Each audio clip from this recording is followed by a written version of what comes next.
Tammy, at least the Tammy I knew, would probably be rated in my book a 10 out of 10. When 49-year-old Tammy Daybell died unexpectedly at home in October, it was a shock to those who knew her. It was just strange. I didn't know she had any problems. Things would only get stranger. We were shocked that when we heard that Tammy had passed away. I think we were more shocked when we heard that there was not an autopsy that was ordered. Now, her husband Chad faces charges related to the disappearances of his second wife's children. The recent discovery of the remains of J.J. Vallow and Tylee Ryan on Chad's property made news in Idaho and beyond. Clearly, there's been a lot of publicity, and the chance of bias being spread throughout the community is absolutely tremendous. But it's not just the children's deaths police are investigating. Chad's marriage to Lori Vallow Daybell, just weeks after Tammy's passing, raised suspicion about his first wife's death. Police were suspicious enough to take another look at Tammy's death, exhuming her body in December. Chad does not face any charges related to Tammy's death, but will a jury in Chad's trial be able to set that aside when they hear the case involving JJ and Tylee? Some people just actually want vengeance for somebody, either because they don't like the defendant, because of something they think he's done in the past, or he's got away with in the past. The Daybells married in 1990 and started a family in Springville, Utah. The couple had 5 children and launched a publishing company that became a platform for Chad's fringe religious beliefs. That's how Lori Vallow found him. In 2015, Chad and Tammy moved to East Idaho. Tammy became a school librarian, beloved by staff and students. Their family was extremely close. The kids would come over, almost every Sunday for dinner. Tammy seemed very happy. Then on October 9th, 2019, Tammy called 911 to report that a masked man shot at her with a paintball gun outside the family home. That just don't happen. 10 days later, the Daybell family changed forever. October 19th, we did respond to an unattended death at the Daybell home, and Tammy Daybell was deceased at that time. According to Tammy's obituary, she passed away peacefully in her sleep. No autopsy was performed. Weeks later, Chad married Lori. In a conversation that Melanie Gibb, Lori's friend, recorded, Chad offered this explanation for his wife Tammy's death. Tammy had been getting weaker and sick, and I begged her to go to the doctor. Her heart was failing her. She was physically falling apart, but she hates doctors, and she just passed away. But authorities aren't so sure, and the investigation into Tammy's death continues, raising questions about how it could influence the jury pool in Chad's trial. That will be a continuing saga that, again, spreads the risk of tremendous contamination in a very small county. Words that stick out to me from Chad Daybell on this. She just passed away. She just passed away. It's absurd. Absurd. All right, let's bring in the best team of legal journalists in the business. Court TV legal correspondent Chanley Painter, special contributor to Court TV Ashley Banfield, and Court TV anchors Ted Rollins and Julie Grant. Chanley, let me start with you. What is the latest right now in the investigation into the death of Tammy Daybell? Well, we found out in April that the Idaho Attorney General's office was taking over the investigation into Tammy Daybell's death and citing possible conspiracy, attempted murder, and/or murder in the investigation into Lori and Chad Daybell. Now, she passed away, Tammy Daybell, October 19th, and her body was exhumed a little more than 2 months later, December 11th. Now, we know December 12th who passed away. That was Alex Cox, Lori Vallow's brother. But her body was exhumed, an autopsy was done, and the results have not been released in this investigation. We checked back into the Attorney General's office today to see if they would give us any more details or leads or how far they are along in the investigation. We didn't get much of any. They told us that the investigation is ongoing. Our office will have no additional. So that's all we know. It was still under investigation, could be pending charges, and who knows what this autopsy may involve or may lead to, Vinny. But when I've been in Rexburg, Idaho, Madison County, when you attend these memorials and the vigils, Tammy Daybell's picture is right up there, and Tylee. So definitely the community knew her and they loved her, and obviously think that her death is connected somehow to the children's. And as you mentioned, you were out there in East Idaho. And is there a chance if you move this case from one county to the next? I mean, is there a chance that it could just be moved like one county over in this situation? That's a great question, because currently the conspiracy charges of Chad and Lori are both in Fremont County, the neighboring county, contiguous county to Madison County. In fact, the courthouses are only about 20 minutes apart, very close together, and it's a sometimes when you have a change of venue motion, they move it to the next county or a county over, but here it's almost as if they are connected. We have Fremont is probably a population of around 13,000 people, very, very rural. Now, Madison County, neighboring below, is about 39,000, 30,000 just in Rexburg, because the largest university in Idaho, Brigham Young University, Idaho. So even though it's a little more populous, it still may not be a good option. In fact, I spoke to a jury consultant today. Let's see what she had to say.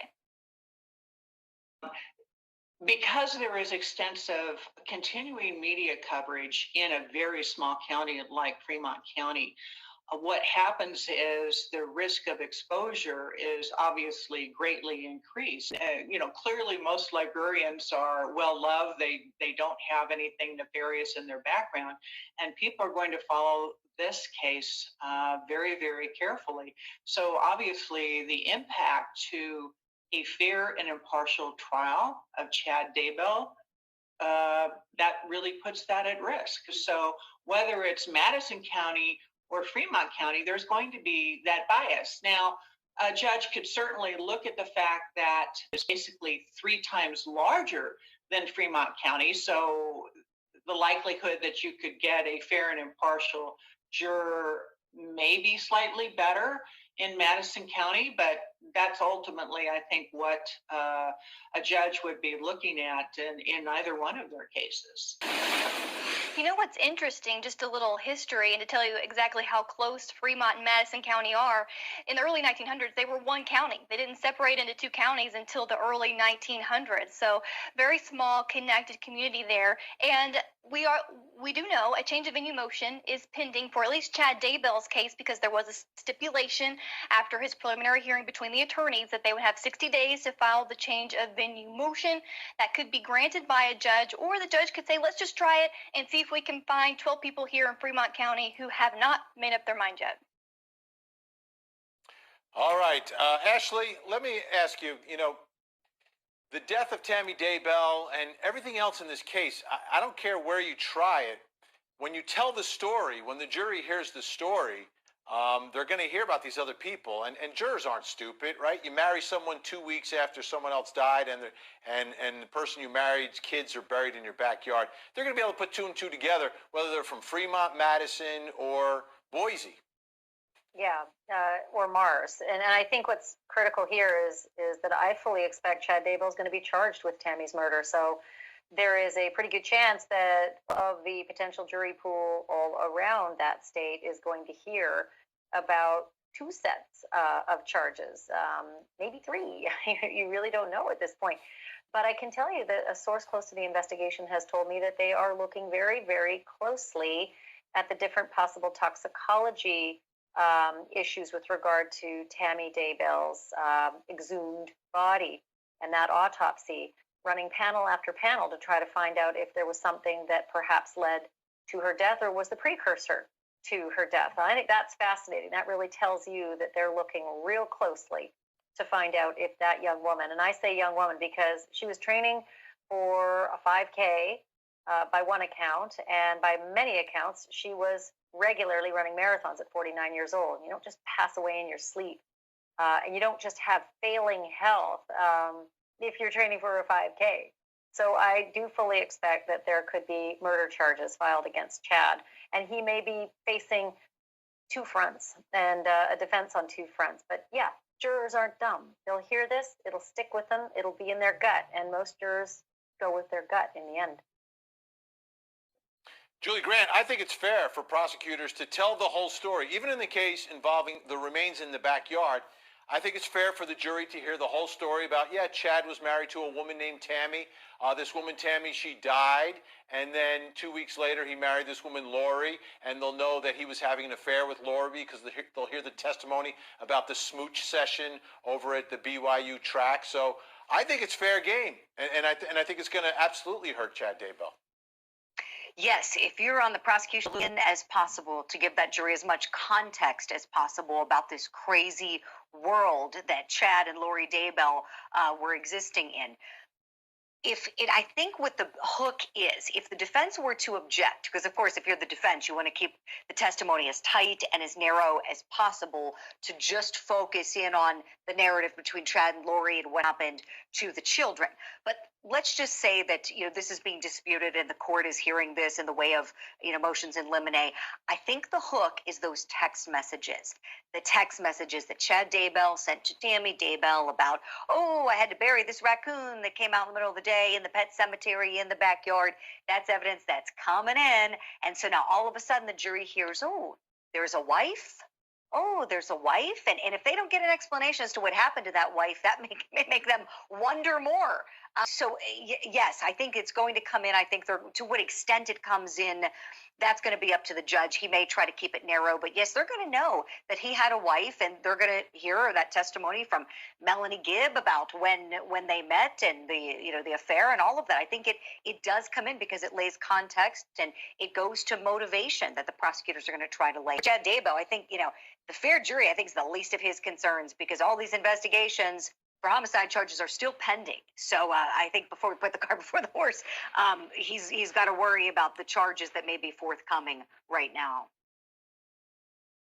Yeah, Ted, I still can't believe that they did not hide this affair from Melanie Gibb. I don't know why you would have a right in front of Melanie Gibb, who knows, who's friends with you because of her religious beliefs. I mean, what do you think is going on? Were they just so love-struck, or what was going on that they thought it was okay that we'll just flaunt this extramarital relationship right in front of Melanie Gibb? I think they didn't give Melanie Gibb credit for being intelligent. They thought, oh, she's just a follower of Chad and I's, and she'll go along with anything. She goes along with everything we tell her. This will be fine, too. Huge miscalculation on their point. I don't know that he's going to face charges, though. They dropped the ball by not doing an autopsy 2 months later. If they had something, you would think they would want to charge him.